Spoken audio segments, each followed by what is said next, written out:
नमस्कार, आपके पसंदीदा कार्यक्रम खबर दुनिया की में आपका स्वागत है। मैं हूं अश्विनी कुमार मिश्र। एक बार फिर अफगानिस्तान बमों और धमाकों से थर्रा उठा और सैकड़ों बेगुनाह लोगों के खून से धरती लहूलुहान हो गई। एक बार फिर कुख्यात आतंकवादी हाफिज सईद की नजरबंदी पाकिस्तान सरकार को बढ़ानी पड़ी है। चीन में कम्युनिस्ट पार्टी की सर्वोच्च संस्था की बैठक बीजिंग में जारी है, तो वहीं यह भी खुलासा हुआ है कि कुछ लोगों ने चीन में तख्ता पलट की साजिश रची जो रंग नहीं ला पाई। स्पेन में कैटलोनिया संकट गहराता जा रहा है, तो वहीं वेनेजुएला में राष्ट्रपति मादुरो की पार्टी ने एक तरफा जीत हासिल की है। इसके अलावा पूरी दुनिया की होंगी कई अन्य अहम खबरें, लेकिन सबसे पहले नजर डालते हैं हफ्ते भर की हलचल पर। अफगानिस्तान के लिए लहूलुहान रहा बीता हफ्ता। आत्मघाती हमलों से दहले कई इलाके, सैकड़ों लोगों की मौत। अमेरिका के ड्रोन हमले में मारा गया तालिबान पाकिस्तान का सरगना। सीरिया में आईएस का अंतिम किला भी ढहा। अमेरिका समर्थित एसडीएफ ने रक्का की जीत को बताया ऐतिहासिक। 2014 में आईएस ने किया था कब्जा। स्पेन और कैटलोनिया के बीच तनाव गहराया। स्पेन के प्रधानमंत्री ने कैटलोनिया की स्वायत्तता खत्म करने और राज्य सरकार को बर्खास्त करने के प्रस्ताव सीनेट के सामने पेश किए। कैटलोनिया ने की फैसले की कड़ी निंदा। ऑस्ट्रिया की कमान संभालेंगे पीपुल्स पार्टी के 31 वर्षीय सेबस्टियान कुर्ज। मध्यावधि चुनाव में पीपुल्स पार्टी बनी सबसे बड़ी पार्टी। धुर दक्षिणपंथी पार्टी के बेहतरीन प्रदर्शन ने सबको चौंकाया। वेनेजुएला में राज्यों के चुनाव में राष्ट्रपति निकोलस मादुरो की पार्टी को एक तरफा जीत। कुल 23 राज्यों में से 17 में मिली जीत। विपक्ष ने चुनाव परिणामों को किया खारिज। बीता हफ्ता अफगानिस्तान के लिए लहूलुहान रहा। कई आत्मघाती हमलों में सैकड़ों लोग मारे गए, तो वहीं दूसरी ओर अमेरिका के ड्रोन हमले में जमातुल अहरार का सरगना उमर खालिद खोरसानी भी मारा गया। आतंकी हमले और जवाबी कार्रवाई के बीच अमेरिका को तालिबान से बातचीत की अभी भी उम्मीद है, लेकिन ओमान में बैठक में तालिबान ने शामिल होने से इनकार कर दिया है। बीता हफ्ता अफगानिस्तान के लिए बर्बरता से भरा रहा। 4 दिन में एक के बाद एक भीषण धमाकों से अफगानिस्तान की सरजमीन थर्रा गई। कहीं सजदे में सिर झुकाए नमाजियों को निशाना बनाया गया, तो कहीं मुल्क की सुरक्षा के लिए प्रशिक्षण ले रहे पुलिस जवानों पर हमला बोला गया। ताज़ा हमला शुक्रवार को काबुल और घोर प्रांत की मस्जिदों में हुआ, जहां आत्मघाती हमलावरों ने विस्फोट कर इंसानी जिंदगियों को ले लिया। पहला हमला शिया इमाम जमान मस्जिद में हुआ, जिसमें करीब 40 लोगों की मौत हो गई। वहीं दूसरा हमला घोर प्रांत की एक सुन्नी मस्जिद में किया गया, जहां 33 लोग मारे गए। आतंकी संगठन आईएस ने प्रेस विज्ञप्ति जारी कर हमले की जिम्मेदारी ली है, लेकिन कोई सबूत पेश नहीं किए। हताहतों की संख्या काफी थी। धमाके के बाद सभी लोग चौंक गए। मरने वालों में सभी उम्र के लोग थे। इससे पहले अफगानिस्तान के कंधार प्रांत में एक सैन्य अड्डे पर तालिबान आतंकवादियों ने हमला कर 43 सैनिकों को मार डाला। हालांकि आतंकवादियों ने कम से कम 60 सैनिकों के मारे जाने का दावा किया है। मंगलवार को भी तालिबान ने पख्तिया प्रांत की राजधानी गार्देज में पुलिस मुख्यालय को निशाना बनाया। पुलिस की वर्दी में आए तालिबान आतंकवादियों ने विस्फोटकों से भरे 3 वाहनों को विस्फोट करके उड़ा दिया। उसके बाद बंदूकधारियों को अंदर घुसने का मौका मिल गया। हमले में 80 लोग मारे गए, जबकि 300 से ज्यादा घायल हुए। मैं बाल बनवा रहा था, अचानक धमाके की आवाज़ सुनी। विस्फोट के बाद तुरंत मैंने देखा कि मेरे सिर और हाथ पर कुछ चोटें लगी हैं। काफ़ी लोग मर गए हैं। पिछले कुछ महीनों से तालिबान ने अफगान सेना और पुलिस चौकियों पर हमले तेज कर दिए हैं। तालिबान के हमलों में और तेजी अमेरिकी राष्ट्रपति डोनाल्ड ट्रंप द्वारा अफगानिस्तान को लेकर नई नीति के ऐलान के बाद आई है। तालिबान लगातार आक्रामक रुख अपनाए हुए है, जिससे जाहिर होता है कि वो फिलहाल झुकने को तैयार नहीं है। तालिबान ने अफगानिस्तान में शांति बहाली के प्रयास को आगे बढ़ाने के लिए सोमवार को ओमान में अफगानिस्तान, पाकिस्तान, चीन और अमेरिका की बैठक में जाने से इनकार कर दिया। हालांकि अमेरिका अब भी तालिबान से बातचीत की मेज पर आने की पेशकश कर रहा है। अफगानिस्तान को लेकर तालिबान से बातचीत करने का हर संभव प्रयास हो रहा है, लेकिन पाकिस्तान को इससे पहले अपनी धरती से आतंकियों की सुरक्षित पनाहगाह को खत्म करना होगा। तालिबान को शांति वार्ता में शामिल करना होगा। उन्हें अफगानिस्तान में युद्ध के मैदान पर जीत की कोई उम्मीद नहीं करनी चाहिए। उधर सोमवार और मंगलवार को अमेरिका ने पाकिस्तान से सटे कबायली इलाकों में ड्रोन हमले किए। हमले में जमातुल अहरार का सरगना उमर खालिद खुरासानी मारा गया। दोनों हमले में करीब 50 लोग मारे गए। जमातुल अहरार वास्तव में तालिबान से अलग हुआ गुट है। उमर खालिद खुरासानी इसका कमांडर था और लंबे वक्त से वो अमेरिकी सैनिकों पर हमलों में शामिल रहा है। जमातुल अहरार ने पिछले साल ईस्टर के मौके पर लाहौर में हमला किया था। माना जाता है कि इस गुट को आईएस का समर्थन प्राप्त है। पाकिस्तान ड्रोन हमले को अपनी स्वायत्तता के खिलाफ बता रहा है। अमेरिका आरोप लगाता आया है कि पाकिस्तान तालिबान और खासकर हक्कानी नेटवर्क को पनाह देता है। इसमें आईएस और पाकिस्तानी आर्मी का हाथ रहता है। ये आतंकी अफगानिस्तान में नाटो और अफगान सेना पर हमला करते हैं और इसके बाद पाकिस्तान भाग जाते हैं। अमेरिकी विदेश मंत्री रेक्स टिलरसन की पाकिस्तान यात्रा से ठीक पहले पाकिस्तान सरकार ने मुंबई हमले के मास्टरमाइंड हाफिज सईद की नजरबंदी 30 दिनों के लिए बढ़ा दी है। प्रतिबंधित आतंकवादी संगठन जमात-उद-दावा के सरगना हाफिज सईद की अगले 1 महीने तक की नजरबंदी 24 अक्टूबर से प्रभावी होगी। पाकिस्तान की भ्रष्टाचार निरोधक एक अदालत ने पद से अयोग्य ठहराए गए पूर्व प्रधानमंत्री नवाज शरीफ पर भ्रष्टाचार के तीसरे मामले में आरोप तय किए हैं। यह मामला विदेशों में निवेश और दूसरी विदेशी कंपनियों से जुड़ा हुआ है। नवाज शरीफ के खिलाफ यह मामला राष्ट्रीय जवाबदेही ब्यूरो द्वारा 8 सितंबर को उनके खिलाफ दर्ज कराए गए धन शोधन और भ्रष्टाचार के 3 मामलों में से एक है। सुप्रीम कोर्ट द्वारा 28 जुलाई को पनामा पेपर्स लीक मामले में नवाज शरीफ को प्रधानमंत्री पद के लिए अयोग्य ठहराए जाने के बाद ये मामले दर्ज किए गए हैं। 2 साल पहले लापता हुई पाकिस्तानी जर्नलिस्ट जीनत शहजादी को सिक्योरिटी फोर्सेज ने ढूंढ निकाला है। वो लाहौर में अपनी फैमिली के पास सुरक्षित पहुंच गई हैं। पेशावर में जेल में बंद एक भारतीय इंजीनियर के केस पर काम करने के दौरान वो अचानक गायब हो गई थी। फ्रीलांस रिपोर्टर के तौर पर काम करने वाली जीनत को 19 अगस्त 2015 को लाहौर में ऑटो रिक्शा से काम पर जाते वक्त किडनैप कर लिया गया था।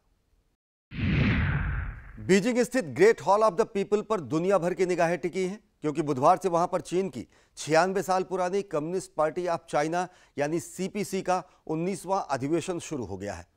सीपीसी की बैठक 5 साल में एक बार होती है। बंद कमरे में होने वाली इस बैठक में चीन का नेतृत्व संभालने के लिए शीर्ष नेता का चयन होता है।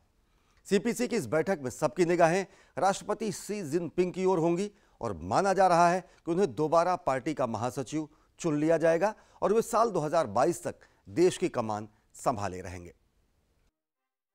एक दलीय व्यवस्था वाले चीन की सत्ताधारी कम्युनिस्ट पार्टी के वार्षिक अधिवेशन का आगाज राष्ट्रपति शी जिनपिंग के भाषण के साथ हुआ। आत्मविश्वास से लबरेज शी जिनपिंग ने माना कि देश की अर्थव्यवस्था चुनौतियों का सामना कर रही है और चीन दुनिया की दूसरी बड़ी अर्थव्यवस्था है। उन्होंने चिंता जताई कि देश में अमीरी और गरीबी के बीच में फासला बढ़ता जा रहा है।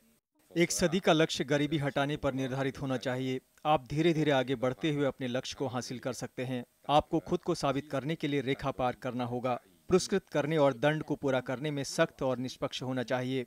3.5 घंटे के भाषण में शी ने चीन को वैश्विक सुपर पावर बनाने की योजना का जिक्र भी किया। शी ने पार्टी के सदस्यों से कहा कि वे और कड़ी मेहनत के लिए तैयार रहें। देश का भविष्य उज्जवल है, लेकिन चुनौतियां भी बेहद दुश्वार हैं। दुनिया की दूसरी सबसे बड़ी अर्थव्यवस्था को चलाने वाली पार्टी का चयन इस बैठक द्वारा किया जाता है। हर 5 साल में एक बार मध्य अक्टूबर में देश भर से सीपीसी के डेलीगेट्स बीजिंग में जमा होते हैं। वर्तमान में 2300 डेलीगेट्स हैं, लेकिन इस कांग्रेस में 2287 ही चुने गए हैं। शेष 13 को अनुचित व्यवहार के लिए आयोग करार दिया गया है। सीपीसी के डेलीगेट्स ताकतवर सेंट्रल कमेटी का चुनाव करते हैं। इसमें 205 सदस्य होते हैं। ये कमेटी 25 सदस्यों वाले पोलित ब्यूरो का चयन करती है। इसके बाद 7 सदस्यों वाले पोलित ब्यूरो स्टैंडिंग कमेटी का चयन किया जाता है। सेंट्रल कमेटी द्वारा जनरल सेक्रेटरी के रूप में पार्टी का शीर्ष नेता चुना जाता है, जो देश का राष्ट्रपति बनता है। इस कांग्रेस में अप्रत्याशित रूप से 300 मिलिट्री डेलीगेट्स में से 90% पहली बार भाग ले रहे हैं। चीन के इतिहास में पहली बार मिलिट्री के प्रमुख लोग सर्वाधिक संख्या में भाग ले रहे हैं। चीन के सरकारी मीडिया का कहना है कि पार्टी अपने संविधान को फिर से लिख सकती है ताकि जिनपिंग की वर्क रिपोर्ट और राजनीतिक विचारों को इसमें शामिल किया जा सके। ऐसा करने से जिनपिंग का कद पार्टी के पूर्व दिग्गजों माओ त्से-तुंग और डेंग शियाओपिंग जितना हो जाएगा। राष्ट्रपति बनने के बाद से शी ने देश में भ्रष्टाचार के खिलाफ व्यापक अभियान छेड़ा है। उनके कार्यकाल में 13 लाख अधिकारियों को सजा दी गई है। इनमें कम्युनिस्ट पार्टी के कई शीर्ष अधिकारी भी शामिल हैं। आलोचकों का कहना है कि भ्रष्टाचार की आड़ में शी अपने प्रतिद्वंदियों को किनारे लगा रहे हैं। चीन की सीपीसी बैठक से इतर एक बेहद चौंकाने वाली बात भी सामने आई है। चाइनीज सिक्योरिटी रेगुलेशन कमीशन के प्रमुख लियू शिउ ने बताया है कि राष्ट्रपति शी जिनपिंग की तख्ता पलट की कोशिश की गई थी, लेकिन इसे ध्वस्त कर दिया गया था। षड्यंत्र में चीन के कुछ बेहद कद्दावर राजनीतिज्ञ भी शामिल थे। इन लोगों को भ्रष्टाचार के खिलाफ चलाई जा रही मुहिम से बहुत परेशानी थी। आतंकी संगठन आईएस का आखिरी किला रक्का अब आजाद हो गया है। हालांकि जंग की वजह से रक्का मलबों के ढेर में तब्दील हो चुका है, लेकिन लोगों में गुलामी की जंजीरें टूटने की खुशी दिखती है। गृहयुद्ध के दौरान साल 2013 में विद्रोहियों ने इस पर कब्जा कर लिया था। इसके बाद रक्का इराक के इस्लामिक स्टेट के नियंत्रण में चला गया था। सीरियन डेमोक्रेटिक फोर्स ने अमेरिकी सेना के साथ मिलकर 2 साल पहले आतंकवादियों के खिलाफ लड़ाई शुरू की थी। सीरिया का छठा सबसे बड़ा शहर, आईएस का आखिरी किला और उसकी कथित राजधानी रक्का अब आजाद है, आईएस के नापाक नियंत्रण से मुक्त है। जंग में भले ही शहर वीरान हो गया हो, शहर के हर तरफ मलबों का ढेर हो, रोजमर्रा की जरूरतें पूरी होनी मुश्किल हो, फिर भी 3 साल की गुलामी की जंजीर टूटने की खुशी ऐसी है कि मर्द, औरतें और बच्चे सब जश्न के माहौल में शरीक हैं। आज हमारे लिए सबसे बेहतरीन दिन है। हमें आईएस से मुक्ति मिली। आजादी हमारे लिए नई सुबह लेकर आई है। अमेरिकी समर्थन वाले सीरियाई लड़ाकों ने रक्का शहर पर पूरा नियंत्रण हासिल कर लिया है। अमेरिकी हथियारों, उसके स्पेशल फोर्स और हवाई हमलों की मदद से कुर्दिश पॉपुलर प्रोटेक्शन यूनिट के लड़ाकों ने शहर से आईएस के आतंकियों को खदेड़ दिया है। आईएस के सभी बड़े ठिकाने तबाह हो गए हैं। सेना को आतंकियों द्वारा बनाई गई मीलों लंबी सुरंगें और हजारों अपग्रेडेड डिवाइस भी मिले हैं। इन डिवाइसों में सैटेलाइट मोबाइल भी शामिल हैं। मैं पूरे गर्व के साथ बताना चाहता हूं कि हमने आईएस को रक्का में शिकस्त दे दी है। फरात नदी की दुल्हन यानी रक्का को हमारी सेनाओं ने जीत लिया।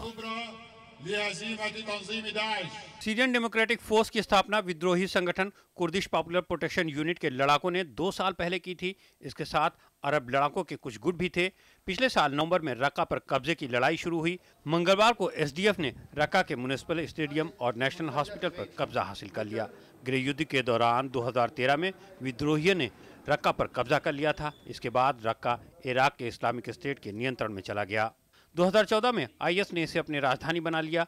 आईएस ने रक्का के ज्यादातर गैर सुन्नी मजहबी इमारतों को नेस्त नाबूद कर दिया। अभी आईएस के पास सीरिया के 3 सबसे बड़े ऑयल फील्ड ओमार, तनाक और अल तईम हैं। इन कुओं की 13,500 बैरल प्रतिदिन की क्षमता है। मायदीन शहर आईएस का प्रशासनिक केंद्र है। फरात नदी के किनारे बसे शहरों में अभी भी आईएस का कब्जा है। 2015 में आईएस का सीरिया और इराक की 126 जगहों पर कब्जा था, लेकिन दोनों देशों की सेनाओं ने अभियान चलाकर 46 इलाकों को आतंकियों से आज़ाद करा लिया है। इस दौरान सेना ने रक्का, मौसूल, फलूजा, रमादी, कोबानी, तिक्रित, तल अफर जैसे बड़े 10 शहर आज़ाद कराए हैं। आईएस का दायरा 1 लाख वर्ग किलोमीटर क्षेत्र से सिमटकर 20,000 वर्ग किलोमीटर रह गया है। इसके अलावा पिछले 2.5 सालों में रेवेन्यू 527 करोड़ रुपए प्रति माह से घटकर 100 करोड़ रुपए प्रति माह रह गया है। किरकुक प्रांत में कुर्दों की चुनौती को खत्म करते हुए इराकी सेनाओं ने शुक्रवार को तेल संपन्न इलाके पर पूरी तरह कब्जा कर लिया। 1 महीना पहले अर्धस्वायत्त कुर्द क्षेत्र में जनमत संग्रह करके आज़ादी की मांग पर मुहर लगाई गई थी। इसके बाद वायुसेना के एक एयरबेस और कुछ बड़े तेल ठिकानों पर कब्जा करते हुए कुर्द लड़ाकों ने इलाका स्वतंत्र घोषित कर दिया था, लेकिन इराकी सेना की कार्रवाई में वे टिक नहीं सके। स्पेन में राजनीतिक और संवैधानिक संकट गहराता जा रहा है।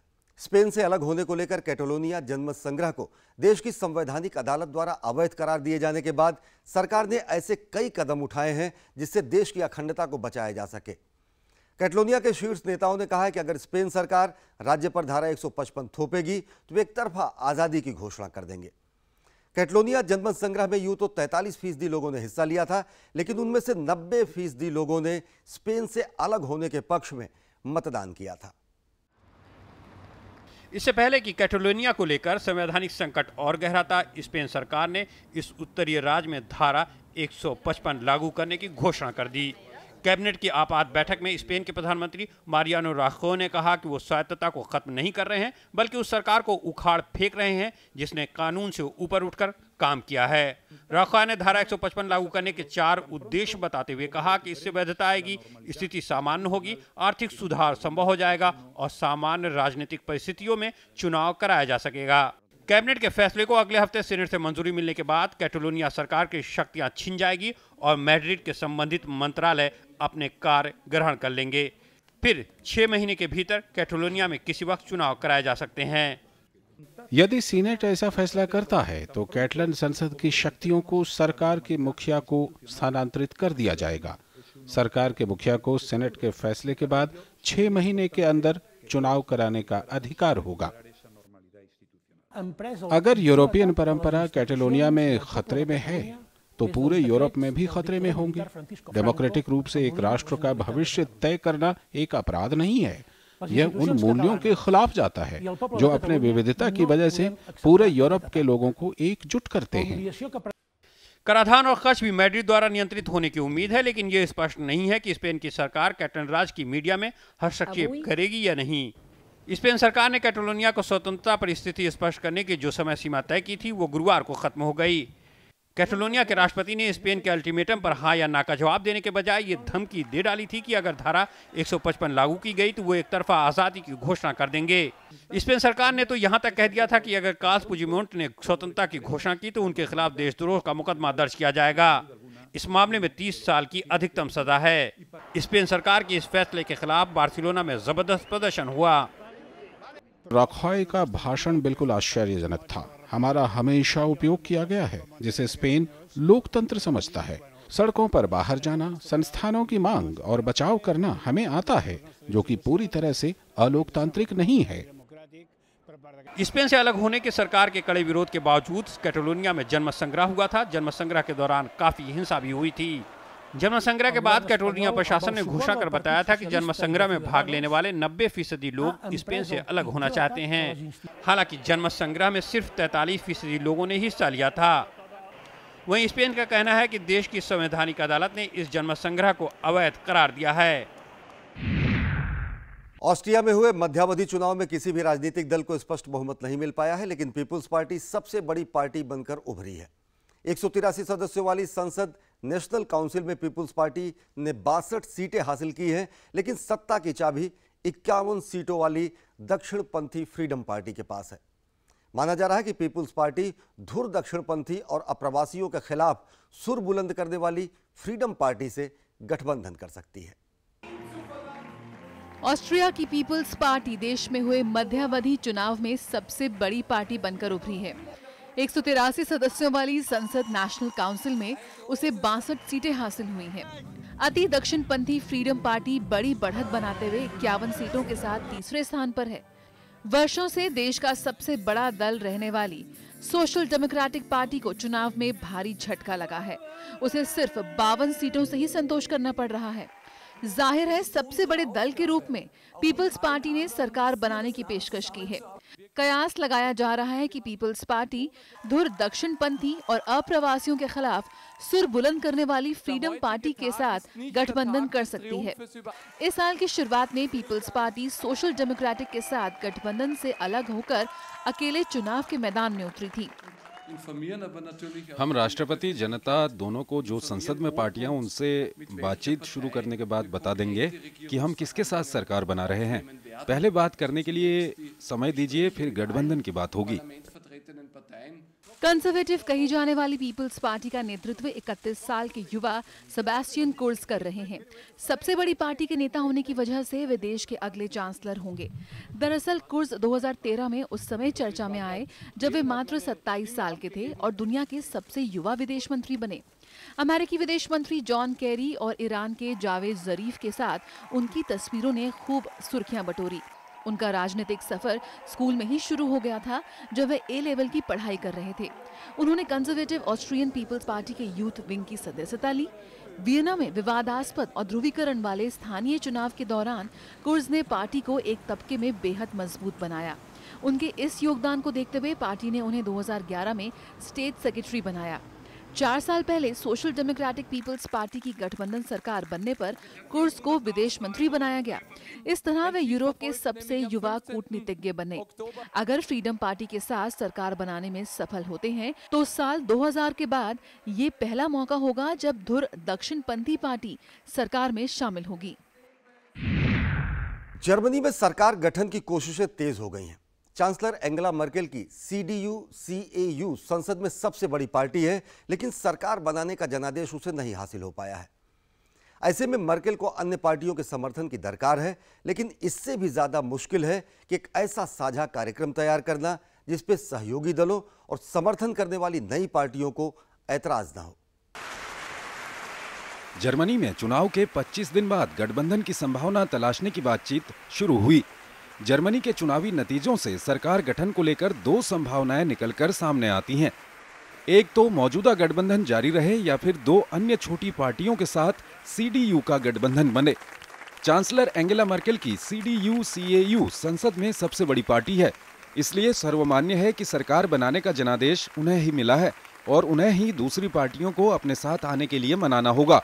चुनावों में मौजूदा गठबंधन में शामिल SPD को भारी नुकसान हुआ, जिसकी वजह पार्टी का सत्ता में रहना भी है।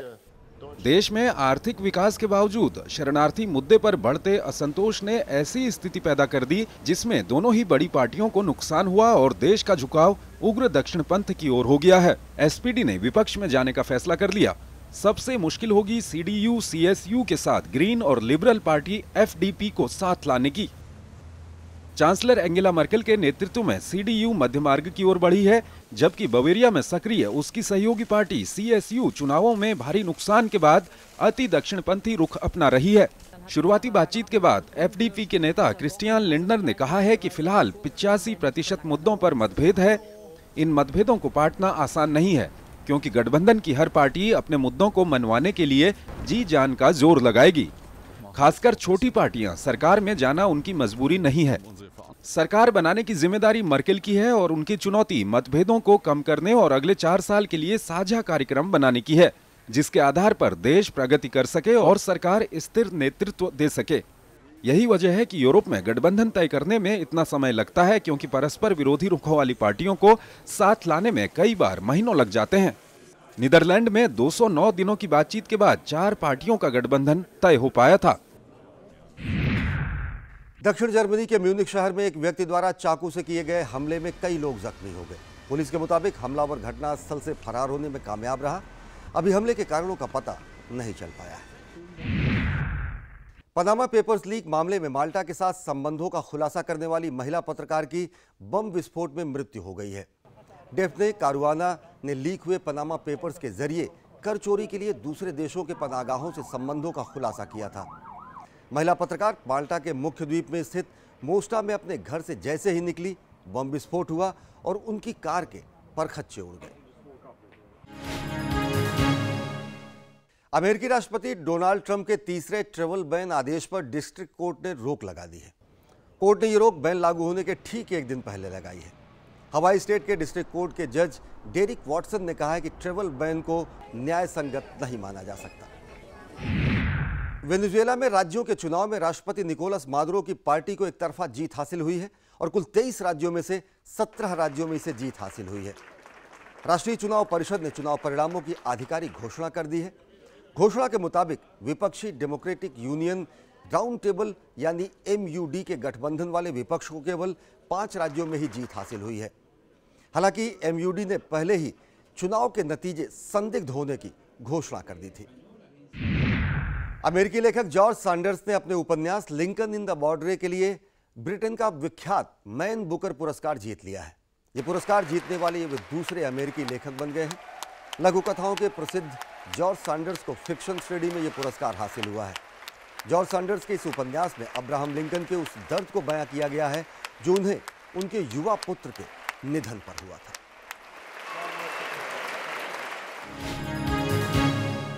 मिस्र के नखलिस्तान में आतंकवादियों के साथ मुठभेड़ में कम से कम 35 पुलिस अधिकारी और सैनिक मारे गए हैं। देश के गृह मंत्रालय ने एक बयान जारी कर कुछ आतंकवादियों के मारे जाने की भी पुष्टि की है। बयान में कहा गया है कि आतंकवादी हमले में सुरक्षा बलों के 28 सदस्य मारे गए और 32 लोग घायल हुए हैं। गौरतलब है कि पूर्व राष्ट्रपति मोहम्मद मोर्सी को सत्ता से बेदखल करने के बाद से चरमपंथी समूहों ने देश की सेना और पुलिस बल पर हमले तेज कर दिए हैं। थाईलैंड में दिवंगत राजा की अंतिम यात्रा के लिए शनिवार को पूर्वाभ्यास किया गया। इस दौरान ड्रम और बैंड के बीच काली टोपी और प्राचीन परिधानों में अधिकारी भी शामिल हुए। भव्य अंतिम संस्कार के लिए थाईलैंड की सैनिक सरकार ने $9 करोड़ का बजट भी अलॉट कर रखा है। पिछले साल 13 अक्टूबर को 87 साल की उम्र में थाईलैंड के राजा भूमिबल अदुल्यादेश का निधन हो गया था और उनका अंतिम संस्कार इस साल 26 अक्टूबर को होगा। इस दौरान करीब 2.5 लाख लोगों के मौजूद रहने की उम्मीद है। अंतिम संस्कार के लिए करीब साल भर से तैयारियां चल रही हैं। अंतिम संस्कार के दिन राष्ट्रीय अवकाश की भी घोषणा की गई है। खबर दुनिया की कार्यक्रम के आज के अंक में बस इतना ही। आप अपने सुझाव और प्रतिक्रियाएं हमें ईमेल कर सकते हैं। हमारा ईमेल का पता है khabarduniaki@gmail.com। और जाते जाते हम आपको छोड़ जाते हैं चीन में आयोजित वोट रेस प्रतियोगिता की कुछ बेहतरीन झलकियों के साथ। आप लीजिए इन नज़ारों का लुत्फ। हमें और हमारी खबर दुनिया की पूरी टीम को दीजिए इजाज़त। नमस्कार।